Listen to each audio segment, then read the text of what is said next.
कक्षा 7वीं की जो फाइनली आपके यहाँ पर गणित पेपर लेके आ चुके हैं। आप लोग बहुत सारे कमेंट आ रहे थे कि गणित पेपर अपलोड करो, फाइनली आपके यहाँ पर गणित पेपर आ चुका है। और साथ ही स्टूडेंट आप यहाँ पर देख लीजिए वार्षिक मूल्यांकन। एक तो लाइक और शेयर ठोक दीजिए, महाकाल का दबा के लाइक और शेयर ठोक दीजिए।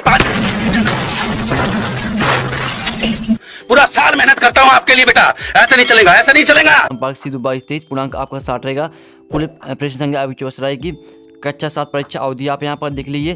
फिर आपको यहाँ पर अनुक्रमांक रोल नंबर, आपको यहाँ पर अंगों शब्दों में आपको यहाँ पर रोल नंबर डाल देना, साला का नाम, डाइस कोड, परीक्षा केंद्र का नाम, परीक्षा ध्यान, सब कुछ आपको यहाँ पर सही भरना है। क्योंकि बहुत से स्टूडेंट भरने में गलती कर देते हैं, तो आपको भरने में गलती नहीं करना, क्योंकि इससे आपकी मार्क्स भी कट सकते हैं। ठीक है, तो हमने आपको बता दिया कि इसमें आपको क्या भरना है। सभी वीडियो को लाइक के लिए, चैनल को सब्सक्राइब के लिए हमारी मदद से आप क्लिप लेके आ चुके हैं। तो चलिए स्टूडेंट जो आपके यहाँ पर पेपर है वो देख लेते हैं।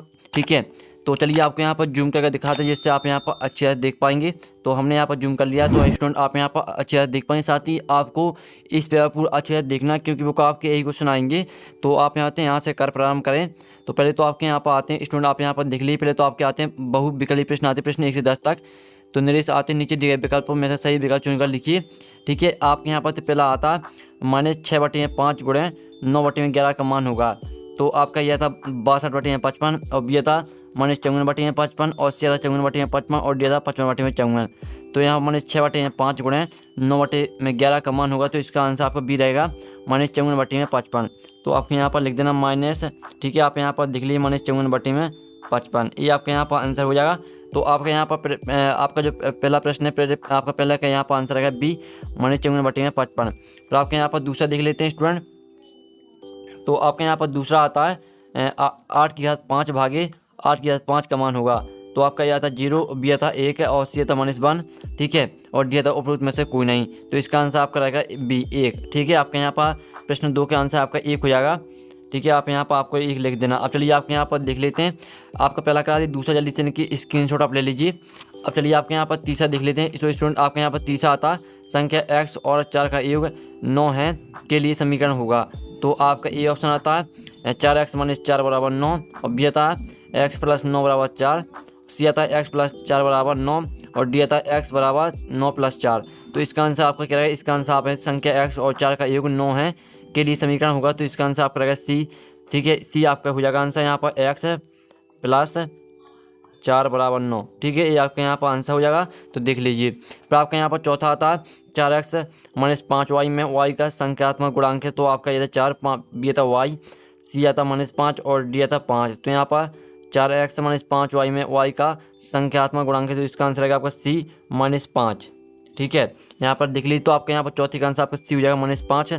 फिर आपका पाँचवा आता है 11ab में से 5ab को घटाने पर प्राप्त होगा। तो आपका आता 6ab, और बी आता 4ab, सी आता 7ab, और डी आता 716ab। तो यहाँ पर 11ab में से 5ab को घटाने पर प्राप्त होगा। तो इसका आंसर रहेगा आपका 6ab।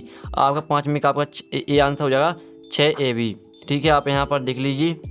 तो आपका पाँचवीं का ये करेक्ट आंसर हो जाए, तो अच्छे से याद कर लीजिए।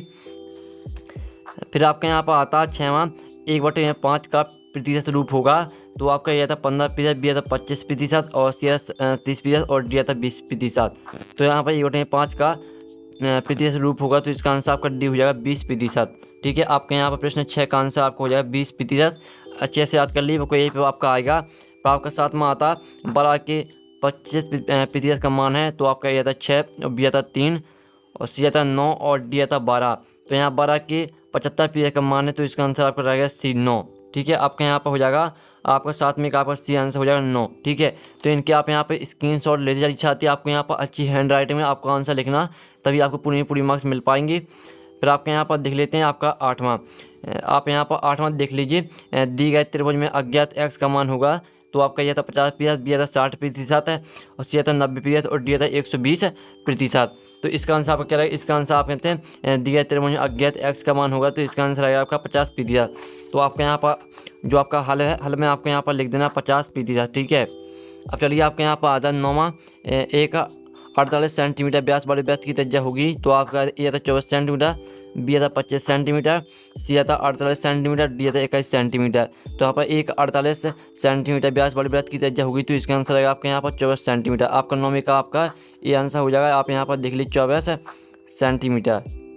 ठीक है, आपके यहाँ पर आंसर हो जाएगा आपको 9वीं का ये करेक्ट आंसर हो जाएगा। फिर आपको 10वां आता है सबसे बड़े एवं सबसे छोटे आंकड़े के अंतर को कहते हैं। तो आपका ए था माध्यिका, बी था बारंबारता, सी था बहुलक और डी था प्रसार। तो यहाँ पर सबसे बड़े एवं सबसे छोटे आंकड़े के अंतर को कहते हैं प्रसार। आपका यहाँ पर 10वें का आपका डी आंसर हो जाए प्रसार। तो आपको यहाँ पर लिख देना है, आप यहाँ पर देख लीजिए, ठीक है। तो स्टूडेंट आपके यहाँ पर 10वीं का आपका डी आंसर हो जाए प्रसार। तो इस तरह से आपके हो जाते हैं बहुविकल्पीय प्रश्न। प्रश्न 1 से लेकर 10 तक जो आपके दिए थे बहुविकल्पीय प्रश्न वो हमने करा दिए संपूर्ण हल सही, साथ ही आपने अच्छे से याद भी कर लिए होंगे और स्क्रीनशॉट भी ले लिया होगा। फिर आपके यहाँ पर आते हैं लघु उत्तरीय प्रश्न, आते हैं प्रश्न 11 से 20 तक। तो निर्देश आता नीचे दिए गए प्रश्नों को हल कीजिए। तो प्रश्न 11 आता निम्नलिखित परिमेय संख्याओं को एक संख्या रेखा पर निरूपित कीजिए। तो आपके यहाँ पर ए आता 3/4 और बी आता 1/2 और सी आता -3/4। इन सभी को आपको यहाँ पर संख्या रेखा पर आपको निरूपित करना, साथ ही जो इनका आंसर वो हम बताएंगे। आपको वीडियो पूरे देखने सभी आंसर आपको कराए जाएंगे। फिर आपको 12वां आता 4×4×4 के लिए आधार 2 लेते हुए घातांकीय के रूप में लिखिए, ठीक है। सभी के आंसर हम आपको बताएंगे। फिर आपका 13वां आता रीमा के पिता की आयु 49 वर्ष, उनकी आयु रीमा की आयु के 3 गुने से 4 वर्ष अधिक है, रीमा की आयु ज्ञात कीजिए। ये आपका प्रश्न 13 आता है। तो सभी के आंसर हम आपको बताएंगे। आपको वीडियो पूरा देखना है। उससे पहले आप यहाँ पर जो हम क्वेश्चन करा रहे हैं इनके आप स्क्रीनशॉट ले लीजिए। आपका 13वां करा दिया, 12वां करा दिया, 11वां करा दिया। अब चलिए आपके यहाँ पर 14वां प्रश्न देख लेते हैं। तो आपके यहाँ पर 14वां प्रश्न आता है सामान्य पदों को एकत्रित करके व्यंजक को सरल कीजिए। तो आपको यहाँ पर इनको आपको यहाँ पर सरल करना, आप यहाँ पर देख लीजिए। फिर आपके यहाँ पर आता है 15वां, यदि a = 2 और b = 2 है तो a² + ab + b की घात 3 का मान ज्ञात करना आपको, ठीक है। फिर आपको 16वां आता है यदि किसी त्रिभुज के कोणों का अनुपात 2:3:4 है तब उसके प्रत्येक कोण का मान क्या होगा, ठीक है। आपका 16वां क्वेश्चन आता है, जल्दी से स्क्रीनशॉट ले लीजिए। फिर आपको 17वां आता है यदि रुपये 10,000 5% वार्षिक दर से जमा किए जाते हैं तो एक वर्ष बाद कितना ब्याज होगा। फिर आपका 18वां आता है एक समकोण त्रिभुज की रचना कीजिए जिसका कारण 6 सेंटीमीटर लंबा और एक पाद 4 सेंटीमीटर लंबा, ठीक है। आप करेंगे यहाँ पर 18वां क्वेश्चन जो 3 नंबर का 3 नंबर क्वेश्चन आपके हो रहे हैं। फिर आपके यहाँ पर 19वां आता है एक त्रिभुज की 2 भुजाओं की माप 12 सेंटीमीटर और 15 सेंटीमीटर है, इसकी तीसरी भुजा की माप किन 2 मापों के बीच होना चाहिए। ये भी आपका 3 नंबर का आपका 19वां क्वेश्चन करा दिया। फिर आपके यहाँ 20वां क्वेश्चन आता है एक पासे को फेंका जाता है तो निम्नलिखित प्रत्येक घटना से प्राप्त होने वाले परिणाम को लिखिए। तो आपका यह 4 से बड़ी एक संख्या हो और दूसरा आता है 4 से बड़ी संख्या नहीं हो, ठीक है। आपके 20वां क्वेश्चन आता है। फिर आपके यहाँ पर आते हैं द्वितीय प्रश्न, आते हैं प्रश्न 21 से 24 तक। तो निर्देश आता है नीचे दिए गए प्रश्नों को हल कीजिए। तो प्रश्न आपके यहाँ पर 21 आता है। तो आप यहाँ पर देते एक स्कूल के 10 अध्यापकों की वर्षों में इस प्रकार हैं। तो आप यहाँ से 32 41 तरह से आपके यहाँ पर आंकड़े दिए गए हैं। तो आपका यहाँ पर आता है निम्नलिखित प्रश्नों के उत्तर लिखिए। तो आपको इनके उत्तर लिखना आपका यह था सबसे अधिक उम्र वाले अध्यापक की आयु क्या है तथा सबसे कम उम्र वाले अध्यापक की आयु क्या है। तो इन सभी को आपको निकालना है। इनके आंसर हम आपको वीडियो के लास्ट में बता देंगे, तो आपको वीडियो पूरे देखना है। फिर आपका यहाँ 22वां आता है, 22वां क्वेश्चन देख लीजिए, ठीक है। फिर आपके यहाँ पर इनके स्क्रीनशॉट जल्दी से ले लीजिए, वो आपके यही क्वेश्चन आएंगे। अब चलिए आपके यहाँ पर 23वां क्वेश्चन देख लेते हैं। तो ये आपके यहाँ पर आता है 23वां क्वेश्चन। तो स्टूडेंट ये आपके यहाँ पर 23वां क्वेश्चन जल्दी से देख लीजिए, स्क्रीनशॉट ले लीजिए। फिर आपके यहाँ पर 24वां और लास्ट आखिरी क्वेश्चन आता है, तो जल्दी से देख लीजिए। तो हमने पूरा पेपर आपको करा दिया और साथ ही स्टूडेंट जो आपका यहाँ पर पेपर हमने कराया इसका जो सोल्यूशन है वो आपका यहाँ पर नेक्स्ट वीडियो में आएगा। तो वीडियो को लाइक के लिए, चैनल को सबसे के लिए घंटे और प्रेस कर लीजिए। तो हम यहाँ पर नेक्स्ट वीडियो में मिलते हैं आपके पूरे पेपर के सोल्यूशन के साथ। जब तक के लिए टेक इन, बाय बाय।